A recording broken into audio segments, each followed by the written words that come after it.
Jeder kennt Kaiserin Elisabeth von Österreich. Wir wissen, dass sie ermordet wurde. Aber was ist eigentlich mit dem Täter? Warum hatte er diese Frau erstochen? Heute besprechen wir das Leben von Luigi Lucchini, den Mörder von Sissi.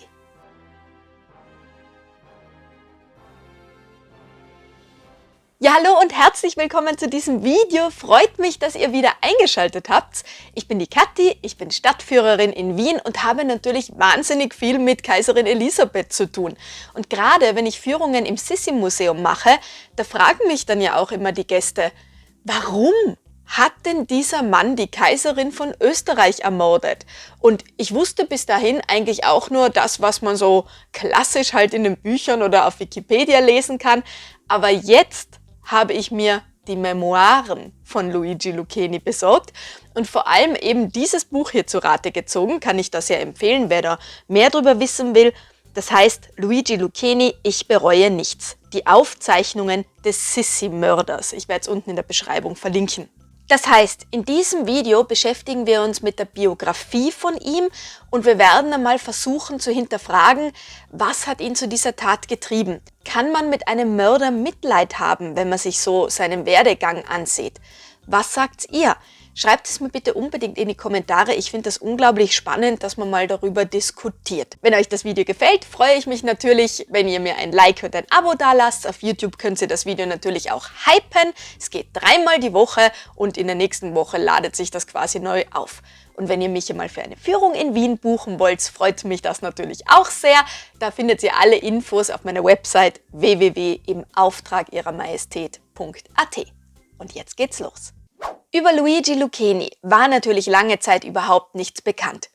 Erst nachdem er die Kaiserin von Österreich ermordet hat, Ende des 19. Jahrhunderts, wurde sein Fall natürlich gerichtlich aufgerollt und man hat mal Untersuchungen angestellt über sein vergangenes Leben. Wer war dieser Mensch? Wo kam er denn her?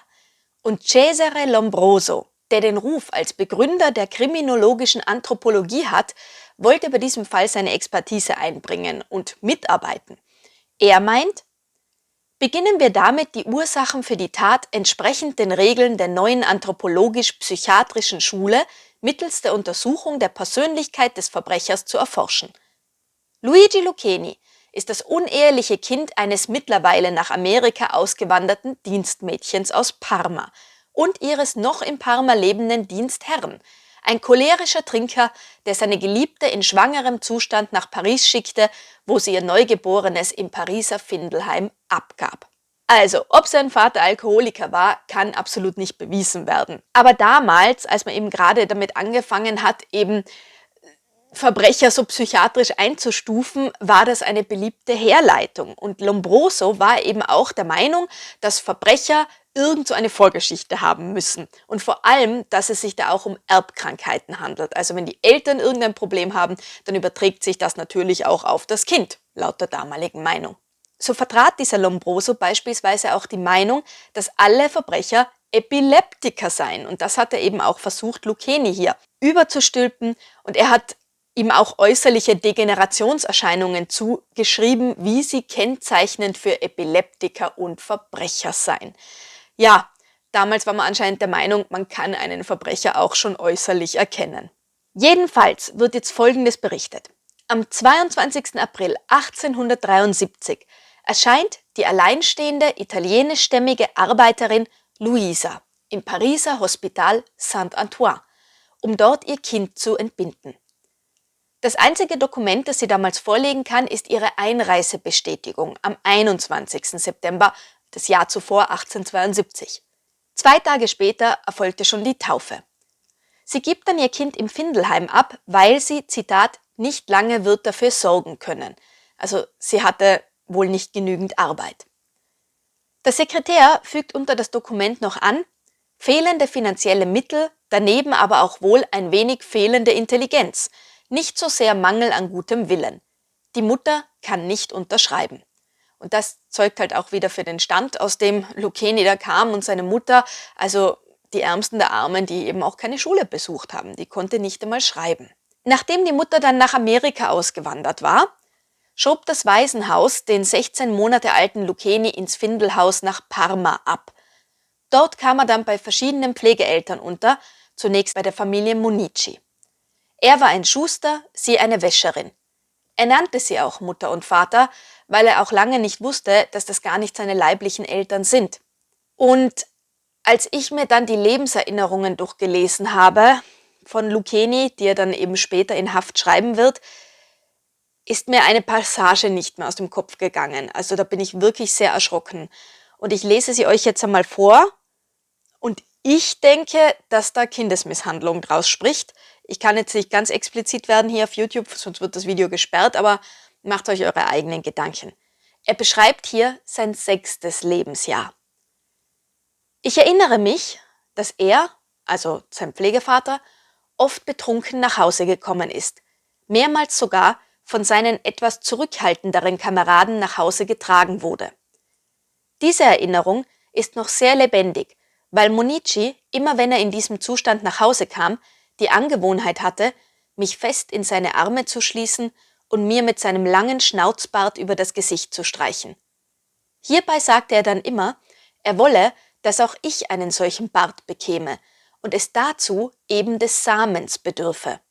Und entsprechend seiner feuchtfröhlichen Wirtshausphilosophie war einzig und allein sein Schnauzbart dazu in der Lage, diesen Samen hervorzubringen.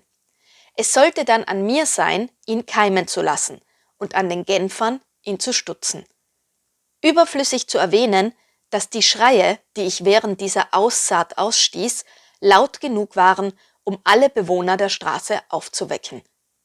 Jedenfalls kam der junge Lucchini dann ins Asilo Infantile, das war eine Schule für die Ärmsten. Da sind sie 6 Tage die Woche hingegangen von 4 bis 8 Jahren. Und es gab dann zum Mittag auch immer eine kostenlose Suppe für die Kinder. Die Pflegeeltern hatten nach seiner eigenen Aussage nur Interesse am Pflegegeld, das sie ja bekamen, wenn sie sich um ein Kind kümmerten aus dem Waisenhaus. Denn die Familie Monici gab ihn dann nach Erreichen des 8. Lebensjahres wieder zurück ins Pflegeheim, also da, wenn das Geld dann quasi ausgelaufen ist. In Lombrosos Bericht dazu heißt es, er wurde in sein Heimatland zurückgeschickt und bis zu seinem 9. Lebensjahr einer sehr armen Familie namens Moniche anvertraut. Der Vater, ein Schuster mit dem Hang zur Trunksucht, die Mutter, eine Frau mit einem absolut unmoralischen Lebenswandel. Als er 9 Jahre alt ist, übernimmt die Familie Nikasi die Vormundschaft. Achtbare Leute, Bauern oder eher Bettler, sodass der Junge bis zu seinem 13. Lebensjahr vom Betteln lebte, durch die Straßen zog und mit Freunden Obst stahl. Offenbar hat er in dieser Zeit einen epileptischen Anfall gehabt. Mit 12 kam er in die Schule, wo er sich zwar aufmerksam, aber in einem solchen Maße ungehorsam zeigte, dass er einmal mit einem Kopfstoß das Porträt des Königs zerstörte. Also da soll in Lombrosos Bericht schon wieder darauf angespielt werden, eben er ist Epileptiker, was absolut nicht nachweisbar ist, und dass er eben schon in der Schule anarchistische Tendenzen aufgewiesen hat. Lucchini selber, der diesen Bericht dann später zum Lesen bekommen hatte, der wird darauf erwidern: In der Dorfschule wegen eines Ereignisses in Erinnerung geblieben, das einige Journalisten nach meinem Verbrechen, als sie auf der Suche nach aufsehenerregenden Neuigkeiten waren, in Beziehung zu meinem Messerattentat stellen wollten. Als ich einmal meine Schirmmütze in die Luft warf, hatte ich unbeabsichtigt die Glasscheibe zerschlagen, die vor dem Porträt von König Umberto angebracht war. Das reichte diesen guten Richtern, um zu behaupten, dass ich schon damals ein Feind der Könige war.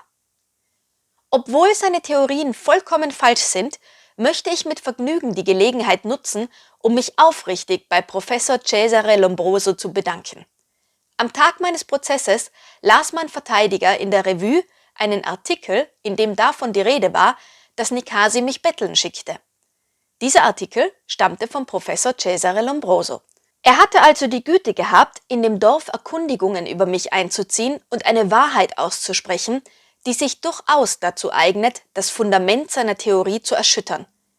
Ich spreche ihm also meine aufrichtige Dankbarkeit aus, und das umso mehr, als er der Einzige war, der überhaupt irgendetwas zu meinen Gunsten auszusagen wagte, und das auch noch in einer ausländischen Zeitschrift, was seinem Heimatland nicht gerade zur Ehre gereicht. In seinen Memoiren beschreibt nämlich Lucchini, dass diese Zeit bei der Familie Nikasi komplett furchtbar für ihn war und er wäre lieber im Pflegeheim geblieben. Er war der Überzeugung, dass ihn diese neue Ziehfamilie nämlich auch wiederum nur wegen dem Geld aus dem Heim geholt hatte, aber dazu eben, um ihn weiter zu vermieten an andere Leute, für die Lucchini dann arbeiten musste und die haben dann halt das Geld einkassiert. So beschreibt er, dass er zum Beispiel als Gärtner und Diener des Pfarrers einer Nachbargemeinde arbeiten musste, dann als Blindenführer für einen Bettler und er musste auch Kot von den Straßen sammeln, den die Familie dann einmal im Monat an einen Bauern als Dünger verkaufte. Er beschreibt diese Zeit bei den Pflegeeltern so genau, weil der Direktor des Waisenhauses dann später zu Protokoll gab, dass er Lucchini damals an eine ehrenwerte Familie abgegeben hatte. Und Lucchini wollte jetzt da zeigen, das war absolut keine ehrenwerte Familie. Weil er zum Beispiel auch so verwahrlost gewesen ist, war er vollkommen verlaust und in der Schule wurde er dann dafür gehänselt, er wurde gemieden, war also vollkommen alleine, hatte keine gleichaltrigen Spielgefährten und er wurde sogar von seinen Schulkameraden verprügelt. Trotzdem schreibt er, dass er lieber in die Schule ging, als Zeit bei dieser Familie zu Hause zu verbringen. Mit 10 Jahren verließ er dann die Schule und arbeitete als Gehilfe eines Steinmetzen. 1889 musste er dann für den Bahnbau an der Strecke Parma-Spezia arbeiten und schleppte da schon schwere Eisenbahnschwellen und Schienen. In diesem Jahr verließ er dann auch seine letzten Pflegeeltern.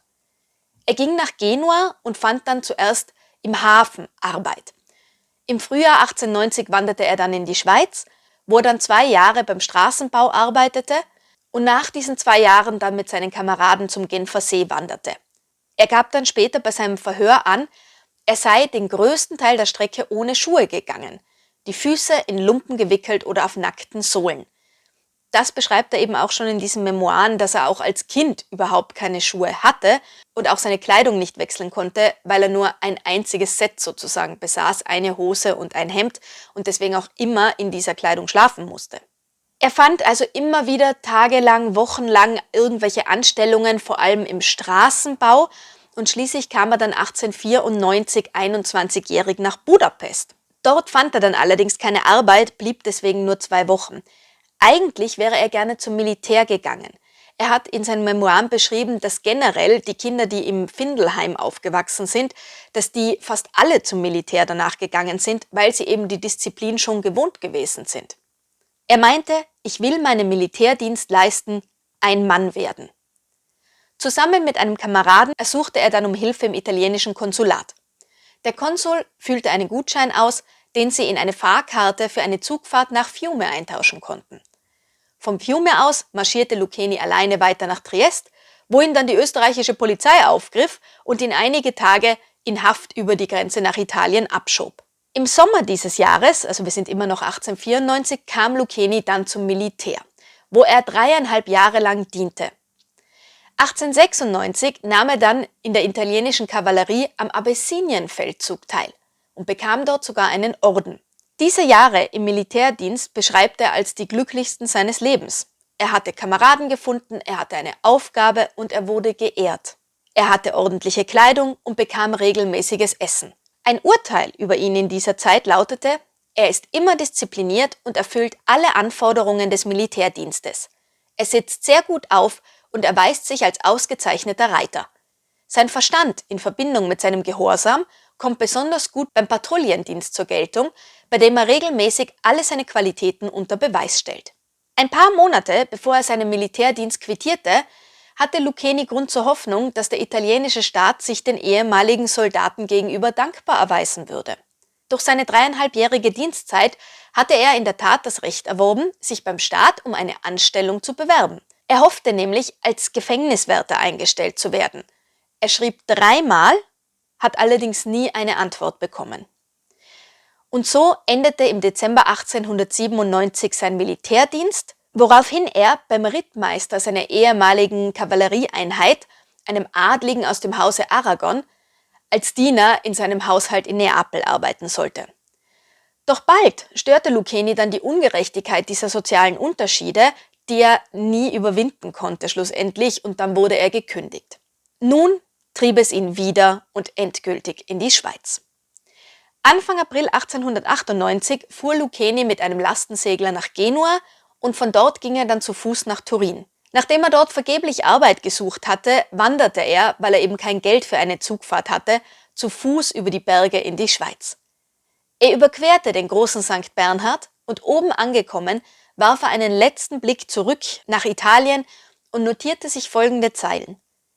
Undankbares Vaterland, meine Gebeine bekommst du nicht. Das ist also der Dank dafür, dass ich freiwillig meinen Militärdienst geleistet habe. Wie kann ich mich nur an diesem Staat rächen? Es lebe die Anarchie. In der Schweiz angekommen, fand er aber auch keinen Fixpunkt in seinem Leben. Er verbrachte sein Leben jetzt die nächsten Wochen und Monate immer wieder an verschiedenen Orten, war wieder hauptsächlich als Bauarbeiter beschäftigt und wie viele italienische Auswanderer dort lebte er in sehr ärmlichen Verhältnissen. Die Armut der unteren Schichten und sein eigenes Leben am Existenzminimum ließen in Lucchini nun Hass auf die Obrigkeit wachsen. Er begann, sich für den Anarchismus zu öffnen, die Werke von entsprechenden Schriftstellern zu studieren und zu Vorträgen von Anarchisten zu gehen. Bald sah er in Monarchen und Fürsten nur lästige Parasiten und bringt anarchistische Lieder unter die Leute, wofür er verhaftet, aber bald darauf auch wieder freigelassen wird. Als der italienische König Umberto I. im Mai 1898 einen Arbeiteraufstand in Mailand blutig niederschlagen ließ, schwor Lucchini Rache und fasste Attentatspläne, hatte allerdings kein Geld für eine Reise nach Italien. Er hatte nicht einmal Geld, um sich einen Dolch zu besorgen. Der hätte 10 Franken gekostet. Er selber verfügte zu dem Zeitpunkt aber nur über 7 Franken. Und so kaufte er stattdessen eine Dreikantpfeile ohne Schaft, die er schleifen und von einem befreundeten Tischler namens Martinelli mit einem Griff versehen ließ. Am 5. September brach Lucchini Richtung Genf auf, wo am 9. September Kaiserin Elisabeth von Österreich ebenfalls eintraf. Sie übernachtete im Hotel Beau Rivage und war eigentlich inkognito unterwegs. Doch die Gerüchte, dass die österreichische Kaiserin in der Stadt war, verbreiteten sich rasch. Elisabeth ihrerseits wusste, dass in der Schweiz sehr viele Anarchisten zu finden waren, wie sie auch in einem ihrer Gedichte festhielt. Da schreibt sie: Schweizer, ihr Gebirg ist herrlich, ihre Uhren gehen gut. Doch für uns ist sehr gefährlich ihre Königsmörderbrut. Der Polizeipräsident von Genf warnte sie vor Gefahren und bot ihr Schutz der Kantonspolizei an. Aber sie lehnte ab. Elisabeth hatte es Zeit ihres Lebens gehasst, immer so überwacht zu sein. Am Tag darauf verließ sie mit ihrer Hofdame das Hotel um 13:40 Uhr. Sie war auf dem Weg zum See, wo ein Schiff auf sie wartete. Die Kaiserin ging auf der rechten Seite. Der offizielle Bericht des Staatsanwaltes lautete: Da näherte sich ein Individuum, das sich an der Brüstung am See angelehnt hatte, im Laufschritt der Kaiserin. Er beugte sich vor, so als würde er nach irgendetwas unter ihrem Sonnenschirm sehen wollen, und stach ihr so derartig schnell mitten in die Brust, dass niemand die Waffe in seiner Hand bemerkt hatte. Durch die Heftigkeit des Stoßes stürzte die Kaiserin zu Boden. Gestützt von der Herzogin Staray und einem Assistenten richtete sie sich wieder auf. Nachdem sie wieder auf eigenen Füßen stand, wünschte sie, ohne Unterstützung bis zum Landesteg zu gehen. Auf die Frage ihrer Hofdame, ob sie Schmerzen habe, antwortete sie: Ich weiß nicht, ich glaube, meine Brust schmerzt. Als sie gerade an Bord sind, fällt ihre Majestät in Ohnmacht und bleibt einige Minuten lang bewusstlos. Da zu diesem Zeitpunkt niemand die Tragweite dessen ermaß, was sich gerade ereignet hatte, legte das Schiff ab. Die Kaiserin kam wieder zu sich und sprach sogar die folgenden Worte: Was ist geschehen? Hierauf wurde sie erneut ohnmächtig und ihr Zustand verschlimmerte sich sehr schnell. Zu diesem Zeitpunkt hatte das Schiff die Reede verlassen und befand sich in Höhe des Plantamour-Feldes in Sécheron. Man beschloss umzukehren und die Anlegestelle vom Paquis anzulaufen, die dem Beau Rivage am nächsten liegt. Das Schiff legte an, in der Zwischenzeit war notdürftig eine Bahre aus 2 Rudern und Tauwerk angefertigt worden. Hiermit hat man die Kaiserin ins Hotel getragen. Als sie nur wenige Minuten später starb, waren die Herzogin Staray, Madame Meyer, die Hoteldirektorin, sowie der Arzt Dr. Golay, der herbeigerufen wurde, als man sah, dass das Schiff umkehrte, anwesend. Lucchini war nach diesem Attentat eigentlich geflohen, doch ein gewisser Rouge, ein Stellwerkswärter bei der Schmalspurbahn, kam ihm entgegen und hielt ihn fest, da er ihn für einen Dieb gehalten hatte, der auf der Flucht war, weil er, Zitat, wie ein Schmetterling hüpft. Ein gewisser Chamartin, Elektriker, sowie dann noch 2 Kutscher kamen ihm zu Hilfe, als Lucchini sich wehrte. Sie brachten den gut gelaunten und trällernden Lucchini zum Polizeirevier. Davon gibt es auch eine Fotoaufnahme, wo man wirklich sieht, wie Lucchini vor Freude strahlt. 2 Stunden nach dem Attentat findet die Concierge des Hauses Rue des Alpes Nummer 3 die Waffe, die Lucchini fortgeworfen hatte. Diese originale Tatwaffe kann man übrigens heutzutage noch im Josephinum in Wien ausgestellt sehen. Im Hotel nahm Dr. Golay inzwischen einen Schnitt am rechten Handgelenk von Elisabeth vor, die aber nicht mehr reagierte und verstarb. Bei der Autopsie, die später durchgeführt wurde, wurde eine 85 mm tiefe dreieckige Wunde festgestellt, die von einem langen, spitzen Gegenstand herrührt, der zuerst die 4. Rippe verletzt, dann den vorderen Rand des linken Lungenflügels durchdrungen, den Herzbeutel zerstört und die linke Herzkammer durchstoßen hat. Kaiser Franz Josef wird dann ganz fassungslos sagen, es ist einfach unbegreiflich, wieso ein Mann ein solches Attentat an einer Frau begehen konnte, die nie in ihrem Leben irgendjemandem etwas Böses zugefügt und überall dort, wo es ihr möglich war, Gutes getan hat. Mark Twain, der sich zum Zeitpunkt des Attentates in Österreich aufgehalten hatte, schrieb einem Freund und schickte ihm einen Riesenartikel mit dem Titel The Memorable Assassination. Nicht einmal der Mord an Caesar vermochte die Welt so sehr zu erschüttern wie der an Elisabeth. Was für ein Geist hat der Welt dieses Schauspiel geliefert? Am untersten Ende der menschlichen Stufenleiter, ohne Gaben, ohne Talent, ohne Bildung, ohne Moral, ohne Charakter, ohne jede innere Anmut, hat er in nur 5 Minuten alle Politiker, Verkäufer der Nächstenliebe, Bandenchefs, Fahrradchampions, Gesetzlose und sonstige Napoleone in den Schatten gestellt. Bei seiner ersten Vernehmung, noch am selben Tag, bekannte sich Lucchini sofort stolz zu seiner Tat. Als gegen 14:50 Uhr der Tod Elisabeths gemeldet wurde, sagte er triumphierend, umso besser, ich habe meine Arbeit getan, die anderen werden jetzt die ihre tun. In Lausanne und in Genf gibt es viele Anarchisten. Es lebe die Anarchie, es leben die Anarchisten. Nun kam er in Untersuchungshaft ins Gefängnis Saint-Antoine. Hier behauptete er, dass er eigentlich den Prinzen von Orléans hatte ermorden wollen, doch der war zu dem Zeitpunkt gar nicht mehr in Genf. Es ist also nicht ganz klar, ob das tatsächlich seine Intention jemals gewesen wäre. Man versuchte ihm nun Wahnsinn zu attestieren. Lucchini wiederum hebt hervor, dass er absolut kein Wahnsinniger sei. Er wurde weder mit dem Buckel des Verbrechens geboren, noch habe ihn materielles Elend zu der Tat gedrängt.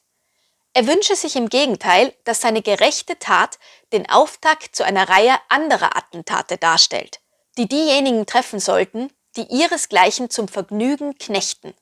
Der Tag ist nicht mehr fern, an dem diejenigen, die dem Wohl der Menschen dienen, alle heutigen Schriften überflüssig machen werden. Ein einziger Satz wird vollkommen genügen und der lautet, wer nicht arbeitet, soll auch nicht essen. Während dieser Zeit bekommt er sehr viele Drohbriefe ins Gefängnis, aber auch einige, die bewundernde Worte für ihn übrig hatten. Es wurde dann auch versucht, Hintermänner für diese Tat zu finden.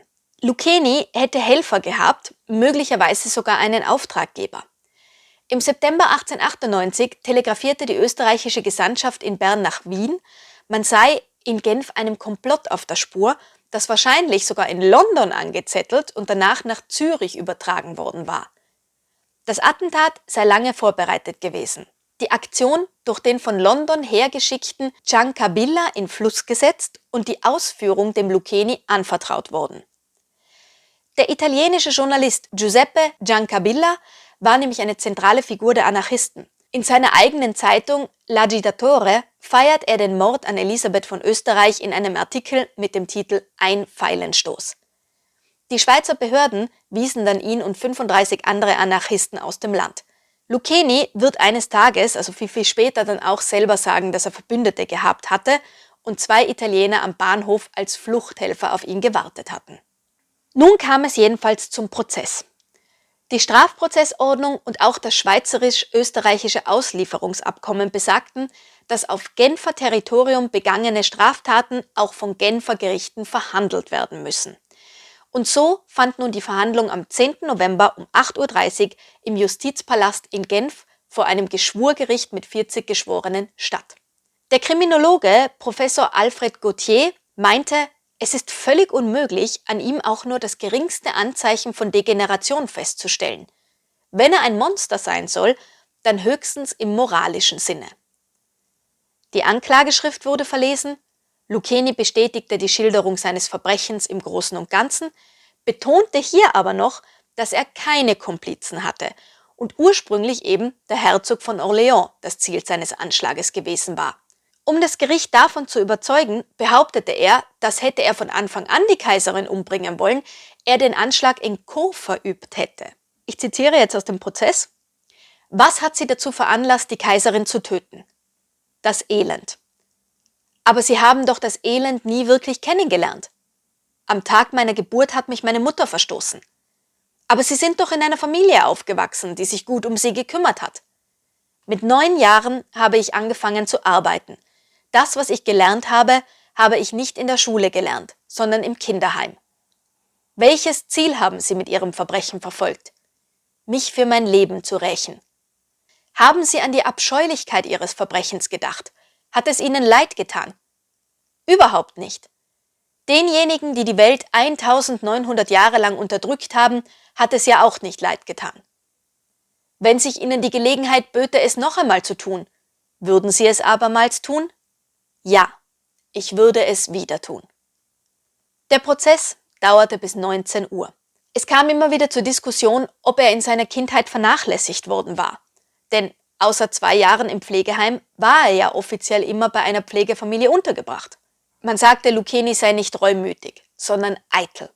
Und so wurde Lucchini wegen des Mordes an der Kaiserin von Österreich zu lebenslanger Haft verurteilt, da in der Schweiz die Todesstrafe abgeschafft war.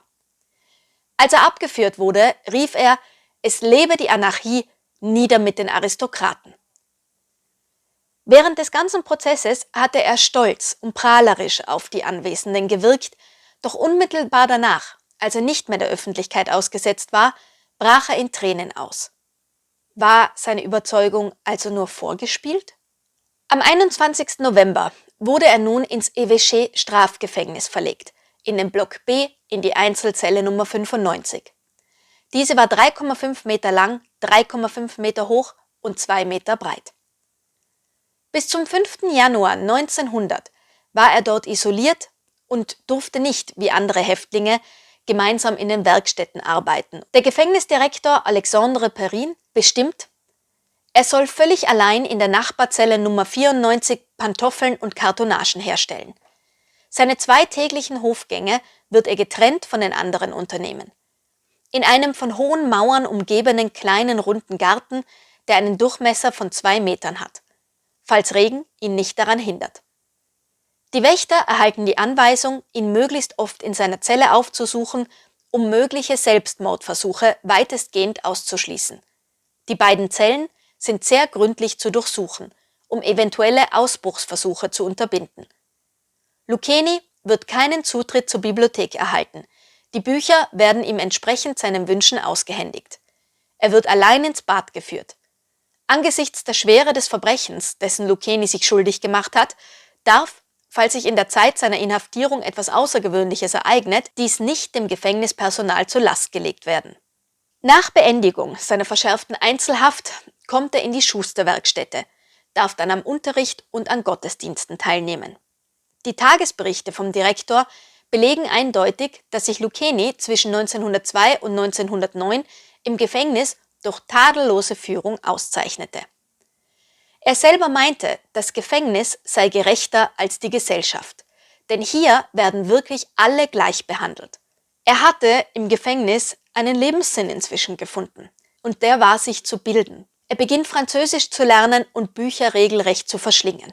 Vor allem Dantes göttliche Komödie. Wenn wir uns jetzt einmal anschauen, da gibt es so knappe Aufzeichnungen, wie seine Gefängnishaft abgelaufen ist, jetzt zum Beispiel im Jahr 1901, wird da Folgendes vermerkt: 24. Januar, Besuch von ehrenwerten Besuchern. Wer auch immer das war, aber Lucchini hat Besuch erhalten. 29. Januar, erster Schnee.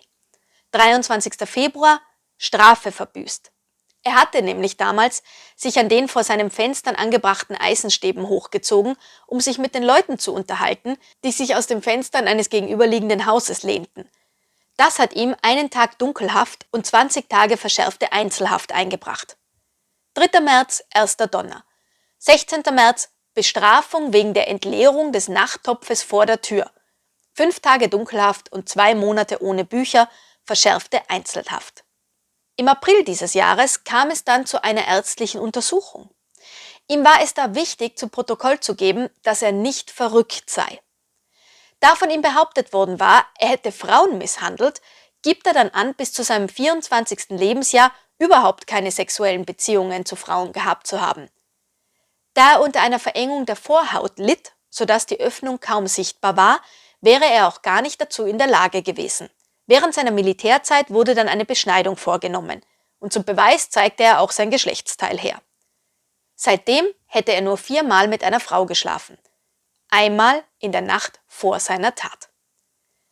Außerdem distanzierte er sich nun plötzlich von Anarchisten und meinte, er gehöre nicht zu ihnen. Hatte sich also ein Meinungswandel im Gefängnis vollzogen oder vielleicht durch die vielen philosophischen und religiösen Bücher, die er im Gefängnis gelesen hatte? Doch diverse Zeitungen und Zeitschriften vergleichen Lucchini im Jahr 1905 mit einer eingesperrten Hyäne, die ständig mit dem Kopf gegen die Mauer ihrer Gefängniszelle schlägt und langsam aber sicher in einen Zustand des Stumpfsinns und des Wahnsinns abrutscht. Dazu äußert sich Lucchini und betont, wie gut es ihm im Gefängnis geht. Sie sollen wissen, dass ich in einer Zelle untergebracht bin, deren Wände mit Ölfarbe gestrichen sind. Diese Zelle befindet sich nicht im Souterrain, sondern im 2. Stockwerk, sodass ich den Sonnenaufgang und Sonnenuntergang sehen kann. Wenn man meine Zelle betritt, befindet sich linker Hand das Bett, das eines Genießers würdig ist. Es gibt auch Strom, eine elektrische Klingel, die derjenigen im Hotel du Trocadero ähnelt, und einen kleinen Spiegel, Marque Saint-Gobain.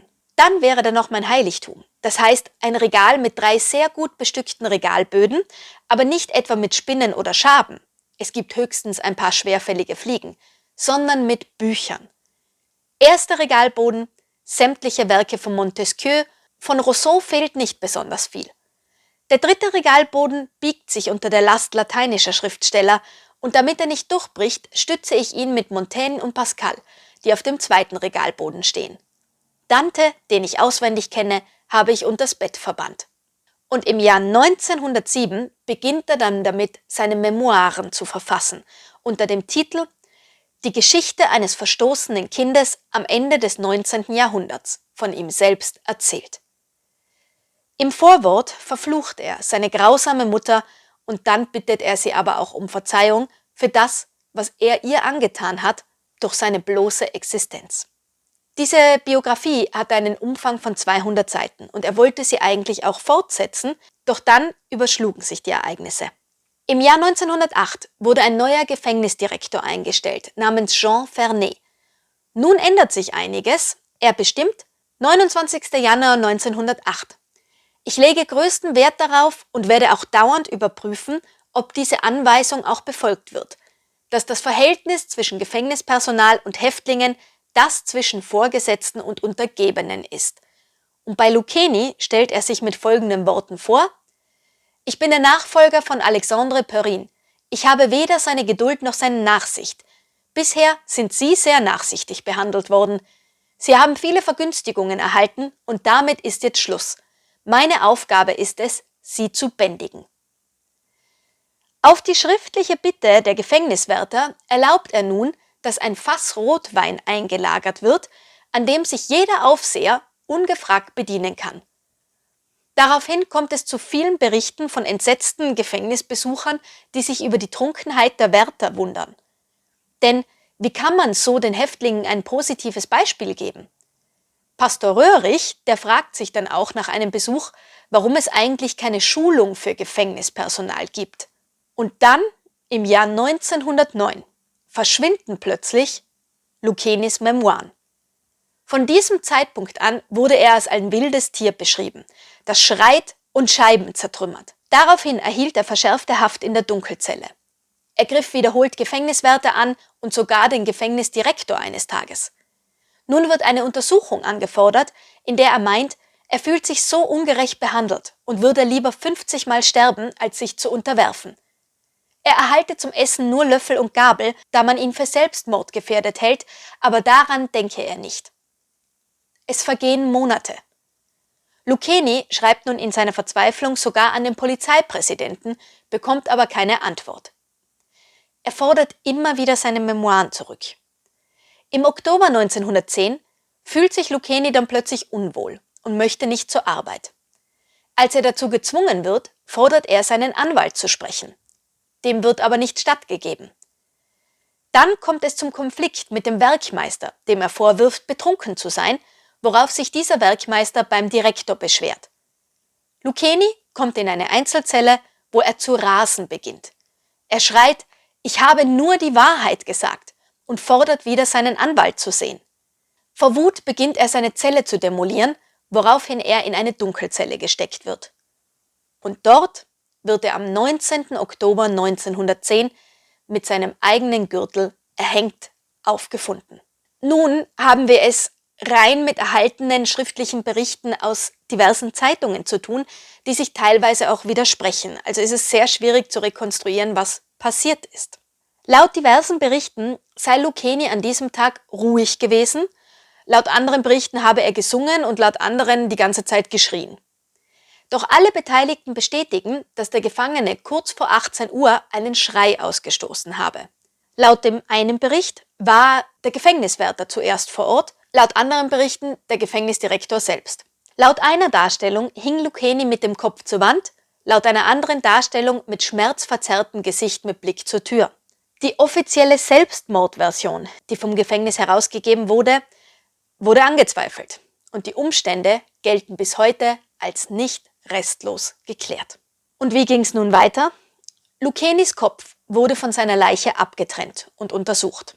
Allerdings konnten keine Auffälligkeiten festgestellt werden. Der Kopf wurde dann in einen mit Formalin gefüllten Glasbehälter im Gerichtsmedizinischen Institut der Genfer Universität aufbewahrt und 1985 nach Wien ins Pathologisch-Anatomische Bundesmuseum überstellt. Der Kopf wurde weiter untersucht und 1984 sogar noch im Schweizer Fernsehen live präsentiert. Doch im Jahr 2000 wurde dann der Schädel in aller Stille auf dem Wiener Zentralfriedhof in den sogenannten Anatomiegräbern beigesetzt. Und zum Abschluss dieses Videos möchte ich, weil ich das so interessant fand, auch mit den Worten von diesem Buch hier enden. Will man zum Abschluss das Schicksal Luigi Lucchenis in einem einzigen Satz zusammenfassen, drängt sich folgendes Diktum geradezu auf, das aus seiner eigenen, in Erinnerung gedrängten Feder stammt. Wisst ihr denn nicht, dass die zurückgewiesene Liebe Hass gebiert? Dieser Hass dient seinem Wesen nach als Grundlage für den Hass, der euren Einrichtungen entspringt. Und damit sind wir für heute am Ende des Videos angekommen.